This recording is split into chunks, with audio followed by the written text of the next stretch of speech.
So here are some tips to return to Jiu-Jitsu after an injury or surgery, okay? Of course, this is not medical advice, it's just training advice and mindset. So priority number one is not getting re-injured, okay? That's the name of the game. So there are a bunch of things that we can do to minimize the chances of getting re-injured. Of course, it's never gonna be 100% because we're training with someone else, another human being. We cannot control what they do, but we can control what we do.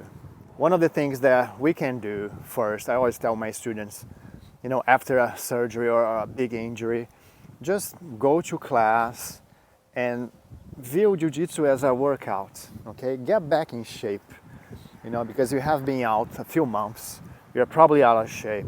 So just go to class, get back to your cardio, your strength, stamina, Meanwhile, of course, you're gonna be remembering some of the techniques, you're gonna remember your game, get the rust off, but, no expectations at all. I mean, the only expectation that you should have is that you're gonna suck and you're gonna get beat up.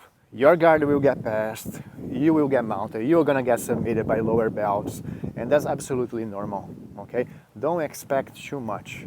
Go there very open-minded. Your goal is just move and get back in shape. Another thing that you can do, of course, is being very aware and knowing what are the moves that you can do and you cannot do around that injury, right? So, for example, when I had a bad knee injury in the past many years ago, I remember that I couldn't shrimp. I couldn't post on that top leg facing my opponent shrimping, because anytime I would do that, I would point my knee down and strain my MCL. That was it was just hell. I couldn't do any shrimp for a few months. And I had to adapt my game as well, because I would just first accept, I had basically no guard. Once they started passing, I couldn't just defend and recover. I couldn't shrimp out. But I also had to change my game a little bit. I couldn't bring my knee or my heel to my butt to play butterfly, which is one of my favorite guards. So I had to adapt. I wasn't playing butterfly anymore, butterfly half guard. I was playing lockdown. So my legs were extended instead of trying to bend and get the butterfly hook there. So you have to know the moves that you can do and the moves that are too hard for you to do, right? And just change your game a little bit. It's actually beneficial, right? I learned a lot by changing my game because I was forced to explore something else, and I still use some of that stuff that I learned. I still use to this day, so it was actually beneficial. Another thing that you can do is, of course, being very careful, especially in the beginning, since it will probably be weakened, the area of the injury or the surgery. It's still not 100%, so you have to be very, very aware of that and tap. Anytime that you feel any discomfort or pain, immediately tap. Again, using this example from my butterfly guard I used to play, because I couldn't really bring my heel to my butt, and after a few months I started to do that, I started to feel more comfortable. When I would get my butterfly and I felt that my opponent was driving in against me, towards me, forcing my heel to my butt, I would just tap. I would tap, remove my foot from there and start playing again. So you have to be very aware of that, very, very cautious, not forcing. I forced a few times, I forced those shrimps, I forced the butterfly a few times, and just set me back a few weeks. So it's not worth it, Just play a very conservative game, know the range of motion, what you can do, what you cannot do, and just work around of that. Eventually, we'll build up strength. Another important thing is choosing your partners, right? You should be allowed to do that. If your gym doesn't allow, just talk to your instructor, tell him that you had an injury, explain the situation. And the guys that you can trust, the guys that are crazy, they go super hard.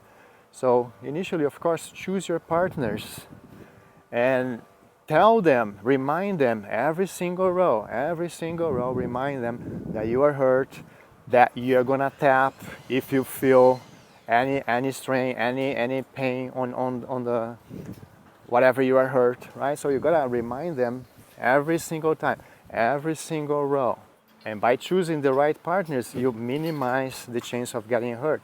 You know you can trust them, right? And if they go crazy, or if eventually later on you partner up with more aggressive people, you know, it's also on you.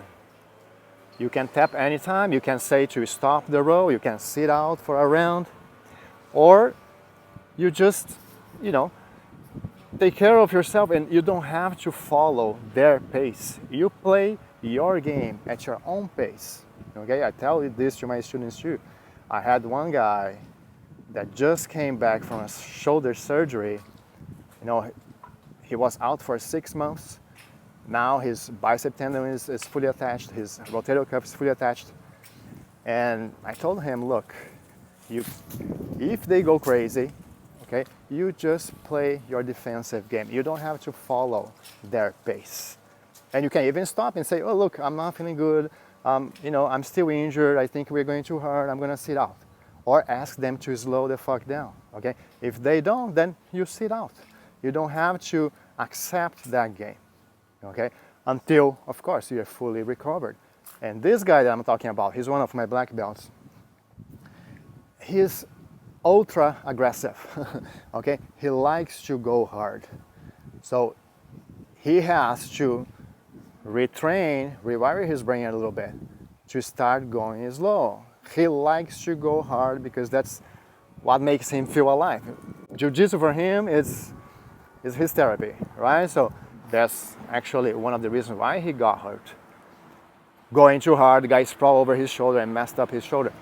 So one more reason for you to slow your pace. You have to. If they go hard, let them go hard or sit out, no big deal. Also, by telling your partner that you are hurt and the area that it's hurt, it will force him to not touch much of that part of your body. So he will have to come up with new stuff too, right? You develop your different game, not using that part that's injured, but your opponent also will have to develop some new stuff. So it could be beneficial for both of you. All right, so hope these few tips can help you guys. Talk soon.